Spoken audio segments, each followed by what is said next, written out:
Sveicināti Valpro! Mēs esam uzņēmums ar pieredzi vairāk kā 60 gadi, kuru tradīcijas ir veidojuši šī uzņēmuma darbinieki. Mēs lepojamies ar produkciju, kuru mēs ražojam. Korpusi, kuri ir atpazīstami visā Eiropā un augsti novērtēti.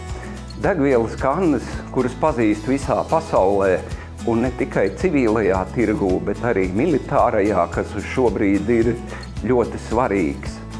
Valpro ir atbalstījis arī Ukrainu ar vairākām kravām degvielas kannas viņu grūtajā cīņā ar cerībām, ka karš beigsies un Ukraina uzvarēs. Mēs lepojamies ar tiem darbiem, ko mēs esam veikuši Valmieras pilsētā.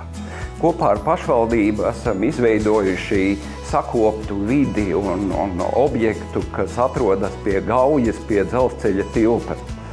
Un šobrīd Valpro inspekcijas dienests ir atradis jaunu mājvietu savai ražošanai. Tā ir Valmiera muiža. Šis objekts tiek veidots kā rūpnieciska teritorija un bijusī degradētā teritorija, kas bija Valmieras cietumam, tiek sakārtota un tiek izmantota ekonomiski pamatota. Un, protams, visvairāk mēs lepojamies arī ar šā brīža darbiniekiem, jo mums mantojumā iepriekšēji ir atstājuši ļoti vērtīgu aktīvu, kuru mēs laika gaitā esam spējuši uzturēt, kopt un attīstīt.